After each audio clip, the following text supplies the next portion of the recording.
Hello students, today in this video we are going to learn chapter number 16, light. Light, it is a very important source of energy and we are getting that energy from sun, and without this our whole world is completely dark. What do you think? If light is not there, how your surrounding will look? Do you able to see anything? No. Light helps us to see objects. We cannot see objects in the dark. An object becomes visible when light emitted or reflected by it reaches our eyes. So, reflection of light. When light falls on a polished or shiny surface, it changes its direction. This is called reflection of light. As you could see, that light from this torch fall on this mirror and it's changed its direction and it's returning in another direction. So, by which way it is coming, that is called incident ray. The ray of light which strikes the surface is called incident ray. The ray which comes back after reflection is called reflected ray. The perpendicular line drawn at the point of incidence is called normal. The angle between the normal and the incident ray is called angle of incidence, and angle between the normal and reflected ray is called angle of reflection. Now let's see the laws of reflection of light. First law, the angle of incidence is equal to angle of reflection.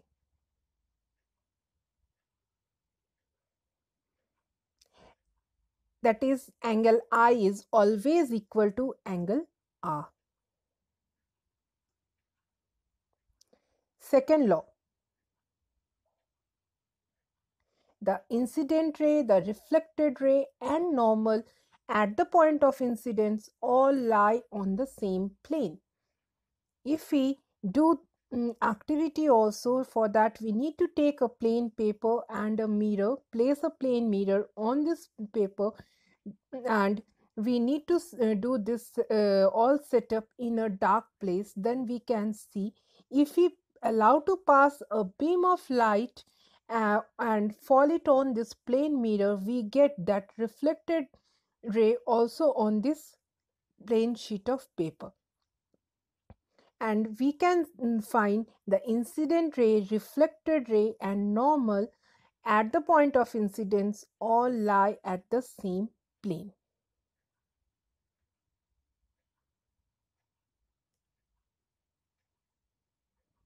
Image formed by a plane mirror. There are different characteristics of the image which is formed by a plane mirror. Here we can see one burning candle kept in front of a plane mirror. Now let's see which type of image is formed. First, the image is always erect. Second, the image is same as the object. The size of image is same as the size of object. Third, the object is at the same distance from the mirror as the object is in front of it. Fourth, the image is always virtual. Yes, plane mirror always form virtual image.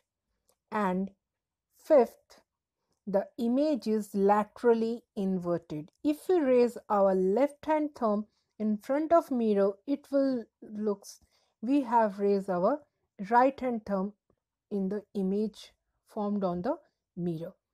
That is, image is laterally inverted. These are the characteristics of the image formed by plane mirror. Types of reflection. There are two types of reflection based on the surface, reflecting surface on which incident rays are formed and they are get reflected. There are two types of reflection. First, regular reflection. Second, irregular reflection or diffuse reflection. Regular reflection: when parallel rays of light fall on a smooth surface, the reflected rays are parallel, and this is called regular reflection. Regular reflection forms images of objects. Irregular reflection: when parallel rays of light fall on a rough surface, the reflected rays are not parallel. This is called irregular reflection or diffused reflection. In diffuse reflection, images are not formed properly.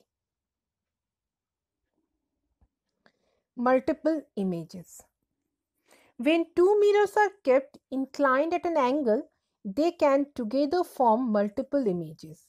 This is because the image formed by one mirror forms the object for the other mirror. Here, as you can see, we kept one small bottle in front of this two mirror, then three images are formed. In second, you can see here four images are formed. So we can find out how many number of images are formed if we know at which angle these two mirrors are inclined. If the angle between these two mirrors is theta and n is the number of images formed, then n will be equal to 360 degree upon theta minus 1. N is equal to 360 degree upon theta minus 1. By this formula, we can calculate number of multiple images formed. If angle between these two inclined mirror is 45 degree, then number of images formed will be 7. If it is 60 degree, then number of images formed will be 5. And if it is 90 degree, as it is done in the first case, then their number of images formed will be 3. Kaleidoscope. A kaleidoscope is a device used to see multiple images of objects. It has three inclined mirrors at an angle of 60 degree to each other. This arrangement is usually kept in a cylindrical box and has a few pieces of colored glasses kept at one end. Here you can see, here we require three plain mirror strips. We are arrange them inside a circular cardboard tube, and here we require one cardboard disc with hole, one plain mirror disc and one ground glass disc, and some pieces of broken colored glasses, or you can take broken pieces of bangles. And when we arrange this according to this picture, then when we observe the image form in this kaleidoscope, it is very beautiful and it is very unique. Different type, we are getting different forms of images. We can see beautiful patterns and designs due to multiple images formed by the mirrors. So many number of different types of images are formed. So in kaleidoscope, multiple image formation takes place. Dispersion of light. Sunlight or white light. How it looks? Is there any color? No. That's why we are calling it as white light. But it contains the splitting of white light or sunlight into its color is called dispersion of light. When a beam of sunlight is passed through a glass prism, it is split up into 7 rainbow colors. The colors are violet, indigo, blue, green, yellow, orange, and red. Rainbow is caused due to the dispersion of sunlight by water drops in the atmosphere. So, when we are talking about these 7 colors always in a fixed sequence, that is Vibgyo: violet, indigo, blue, green, yellow, orange, and red. And splitting up of sunlight or white light into its 7 color is called dispersion of light. Human eye. This is very beautiful part of our body which help us to see the world, what are the things are present in our surrounding. We able to observe because of it. Now let's see how it's work, what are its different parts are working. How are they functioning together, and because of that we able to see the things. Human eye is a sense organ which help us to see objects around us. The eyeball is almost spherical in shape. Light enters eye through a transparent membrane called cornea. Cornea is the outer membrane, outermost part of the eye, that is a transparent membrane. Behind the cornea there is a muscular structure called iris which has an opening called pupil. Pupil controls the amount of light entering the eye. Behind the pupil is the eye lens.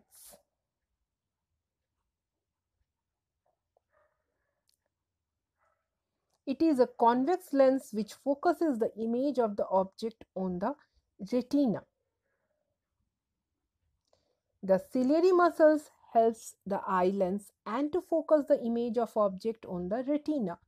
The retina has two types of cells called rods and cones. Rods are sensitive to dim light and cones are sensitive to bright light and colors. Rods are not give information about the color. Cone cells are give information about the color of the object. The optic nerve carry the sensation to the brain. In this way, all parts are working together, and because of that we able to see the object which are in front of our eye. Persistence of vision. The ability of an eye to continue to see the image of an object for a very short duration, that is 1/16 second, even after the object has disappeared from view, is called persistence of vision. Because of that property only, we are feeling that any movie when we are watching it is coming in continuation. We not able to find the gap in between different parts of this movie, because any picture what is come in our brain, which is formed in our brain, it is persists there for 1/16 second.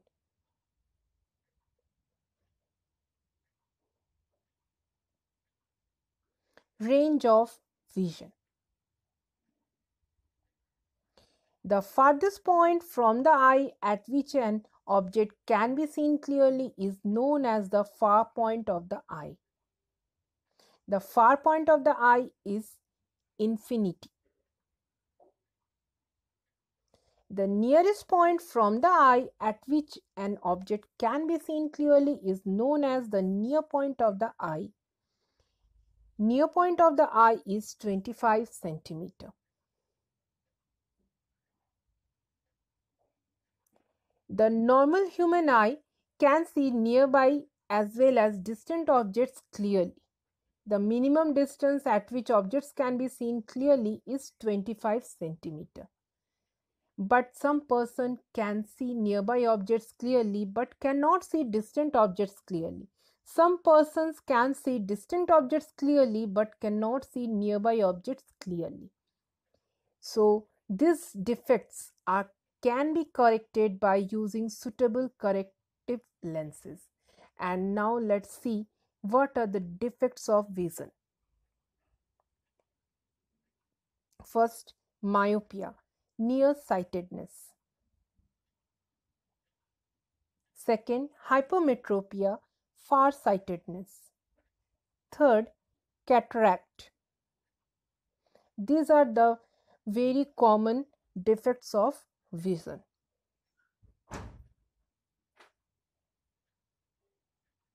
Myopia, it is also known as nearsightedness. In case of myopia, people cannot see the far object, they able to see the nearby object very clearly, because the light rays coming from the far, they are not going to meet at the retina. Because of that, image is formed before the retina and person not able to see the far object clearly. That defect can be cured by using concave lens. Doctors are giving concave lens of specific power according to the patient, and by using this lens, their image formation takes place properly at the retina, and because of that, person can see the far object also clearly. Hypermetropia, it is also known as far-sightedness. In case of hypermetropia, person can see the far objects clearly, but he cannot see the nearby objects clearly. Here, images are formed for nearby object behind the retina. Because of that, person cannot see the object. Until the image not form on the retina, person cannot see the object. To cure hypermetropia, doctors are giving convex lens. By using this convex lens, person can see the objects, because by using this convex lens, that images start to form on the retina for nearby objects, and person can see the nearby objects clearly. Cataract. Sometimes in old age, people cannot see clearly because the eye lens becomes cloudy. This defect is called cataract. It can be corrected by removing the eye lens and replacing it with an artificial lens. So, children, we can see that eye is very important for us. So, we should take care of it properly. We should not read anything in very dim light or very less light. We should read the things by keeping the things or books or copy at proper distance. Do not look at the sun or very bright light directly. We should wash our eyes with clean water. We should not rub our eyes. And we should take the diet which should contain vitamin A, because it is very important for our vision. It is very useful for our vision. So I hope you understood the chapter. Thank you.